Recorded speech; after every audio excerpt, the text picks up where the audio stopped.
n'ont pas de frein avec le numérique et ils ont pour particularité d'être passionnés par le numérique. Alors, pour consulter l'étude dans son intégralité, on peut la retrouver sur francenum.gouv.fr et l'article il s'appelle Besoin des TPE-PME et de pratiques numériques, étude DGE 2020.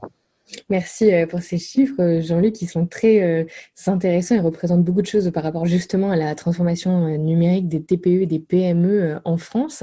Et justement, on va parler d'une histoire concrète aujourd'hui. Comment est-ce qu'une PME a réussi à faire grimper ses ventes de rideaux et de stores grâce à Internet?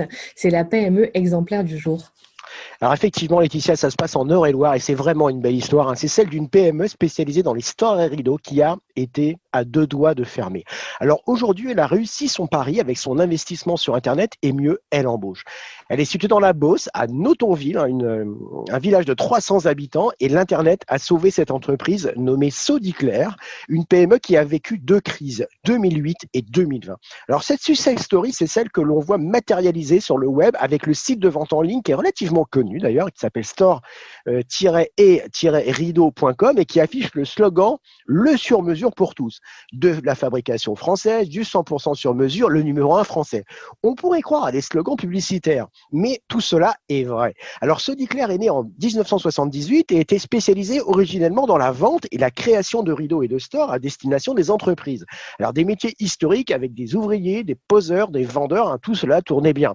Et en 2006, Stéphane Beretti reprend l'entreprise. Alors, il vient du jeu vidéo et de la mythique marque Atari, qui est bien connue des gens des années 80 et 90.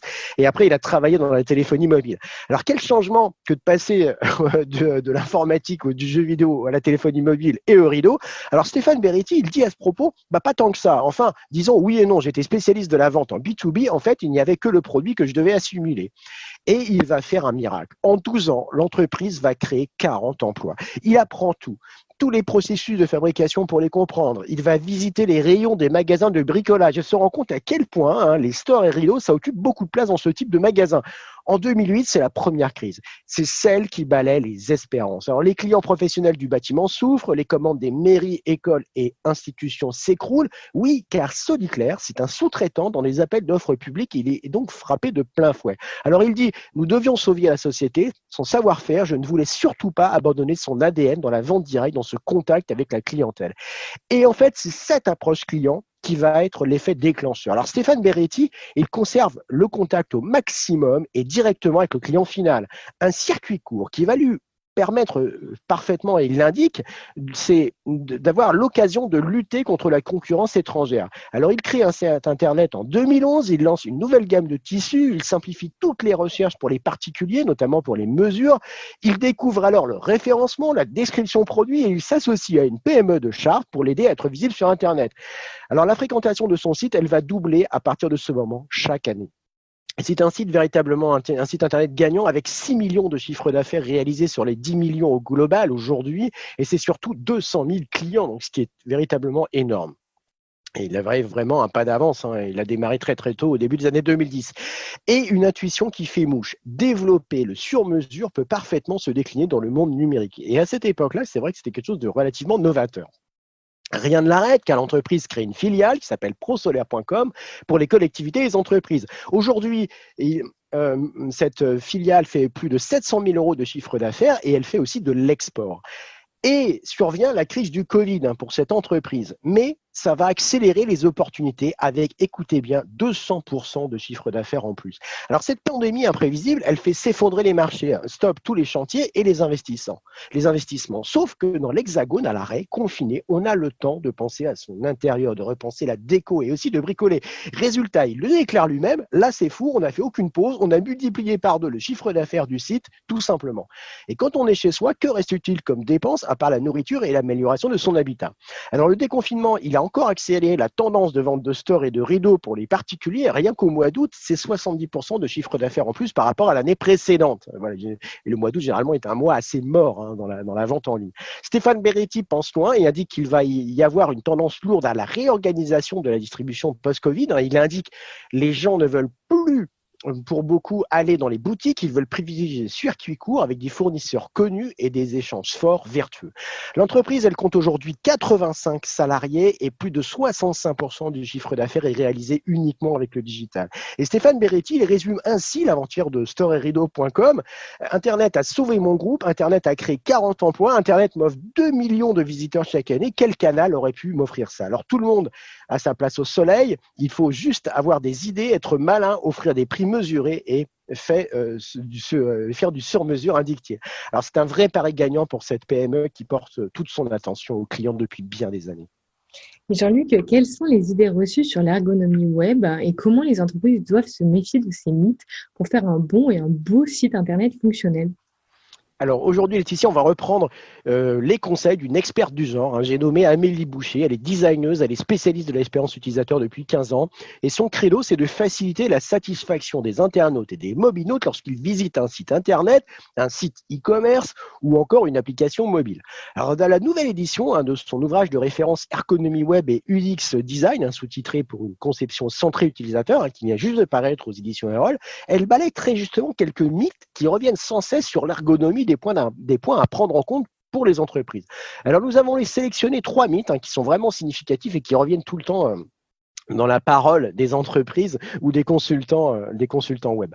Alors le premier, vous l'avez tous entendu, dans notre site internet, toute information doit être accessible en moins de 3 clics. Ah, la règle des 3 clics, elle est adorée par les personnes préoccupées par la facilité d'utilisation d'un site, mais elle n'est pas la réponse parfaite, indique Amélie Boucher. Aujourd'hui, les 3 clics sont en effet plutôt les 3 tables du mobile et ce chiffre des 3 clics rassure. Mais ce n'est pas une règle. Car avec les 3 clics, on s'attache plus au temps de chargement et aux gestes qu'à la difficulté mentale, celui et celle notamment de la comparaison et de la sélection des informations. La deuxième idée reçue, c'est les internautes lisent en F. Alors oui, on va se dire que l'on voit cela dans ce qu'on appelle les études de eye tracking. Donc voilà, on met un pointeur et les yeux et on regarde effectivement ce que regarde l'internaute sur l'écran. Résultat, on accorde plus d'importance au haut de page puisque l'on suppose que c'est par cette zone que les internautes et les mobinautes vont commencer leur exploration du contenu. Seulement, on oublie une chose importante, que l'organisation et la présentation de la page peuvent venir casser ces réflexes de lecture.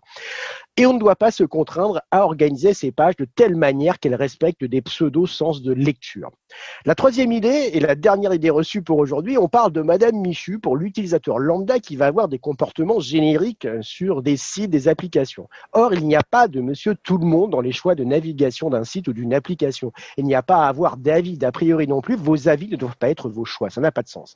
Donc, il est essentiel de s'intéresser vraiment à l'utilisateur, de comprendre qui il est, quels sont ses usages, ses besoins et les problèmes qu'il rencontre, et donc d'éviter tout stéréotype. Bref, l'ergonomie est une approche avant tout de modestie. À présent, on va parler d'un sujet très crucial en ce moment. En effet, la généralisation du travail peut être positive, mais qu'en est-il de l'empreinte écologique du travail à distance? Un chercheur nous éclaire sur ce sujet. Alors, il est enseignant-chercheur en psychologie cognitive et il est responsable digital learning de l'ESDES à Lyon, qui est une école de commerce, et sa spécialité, c'est l'attention émotionnelle. Alors derrière ce terme générique, il a aussi fait autre chose. Récemment, ce jeune chercheur a signé une tribune pour le magazine Change intitulée Généralisation du travail, attention au coût écologique. Il nous invite à limiter le coût environnemental du télétravail et pour les entreprises d'adopter une politique d'écologie numérique en y réfléchissant plusieurs fois. Alors voici ces propos qui sont pleins de bon sens, vous allez le voir. Durant le confinement, nous avons tous et toutes vu fleurir dans les médias ces cartes montrant la chute de pollution à travers le monde. Il est vrai qu'avec la généralisation forcée du télétravail, la pollution due à l'activité humaine s'est effondrée. À l'heure où de nombreuses entreprises changent à pérenniser le télétravail, il semble important de se pencher sur le véritable impact environnemental de cette transition numérique. En effet, depuis bien des années, nous avons cessé d'imprimer au profit de l'envoi par email et nous délaissons peu à peu nos bureaux au profit du télétravail. De la même manière, de nombreuses entreprises ferment leurs magasins pour se tourner vers le commerce en ligne. Le monde du travail est maintenant dans le nuage, il est devenu immatériel. Cette évolution, elle s'accompagne d'une illusion trop bien ancrée. Puisque tout est dans le nuage, le cloud, il n'y a pas de pollution. Prenons un exemple concret. Cet article que vous êtes en train de lire, donc sur Challenge, selon l'Agence de l'environnement et de la maîtrise de l'énergie, l'ADEME, si je l'envoyais sous forme de document, environ 1 mégaoctet en pièces jointes d'un email à tous mes collègues, donc une centaine, cela reviendrait à une émission de CO2 de 615 grammes, soit environ 5 km en voiture. Toujours d'après l'ADEME, en un an, on a raison, en raison d'une trentaine d'emails d'environ 1 méga par jour, 1 mégaoctet, un salarié émet 136 kilos de CO2, de quoi traverser la France en voiture. Alors cela revient à 13,6 tonnes de CO2 pour une entreprise d'une centaine de personnes. Et avec 13,6 tonnes de CO2, on peut faire 14 fois l'aller-retour entre Paris et New York. Le surinvestissement numérique entraîné par la généralisation du télétravail n'est donc absolument pas sans conséquences environnementales. Alors que dire de l'augmentation exponentielle du trafic vidéo généré par le télétravail? Il représente environ 60% de l'impact environnemental du numérique. Et à titre d'exemple, durant le confinement, combien avons-nous été regarder Netflix avec la conscience tranquille de celui ou de celle qui ne pollue pas en restant à la maison, alors que regarder une vidéo pendant 1 heure a le même impact environnemental que votre frigo pendant toute une année?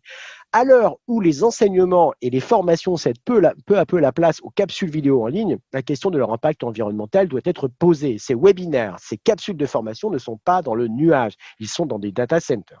Alors pour limiter l'impact environnemental de la généralisation du télétravail, il est essentiel d'engager les entreprises et les salariés dans une démarche d'écologie numérique visant à développer une utilisation raisonnée et raisonnable des outils digitaux. Cela passe par exemple par une meilleure gestion des emails qui reste un outil numérique central. Plus de 2 millions d'emails sont envoyés et reçus chaque seconde dans le monde. Il faut aussi limiter le nombre de destinataires d'emails, vider régulièrement sa boîte de réception, supprimer ses spams et se désabonner des newsletters non consultés. Et c'est un premier pas. Si l'utilisation de la visioconférence est une condition sine qua non à la mise en place du télétravail et une alternative plutôt écologique en présentiel, elle doit aussi se faire de manière raisonnée en évaluant l'impact environnemental de la solution choisie et en veillant à ce que la visioconférence ne s'ajoute pas à un planning de réunion en présence inchangée. Enfin, les entreprises, elles doivent mettre en œuvre des moyens de cette écologie numérique en veillant, par exemple, à ce que leurs salariés disposent d'une connexion Internet de qualité. Une connexion 4G, elle consomme 23 fois plus d'énergie qu'une connexion Wi-Fi.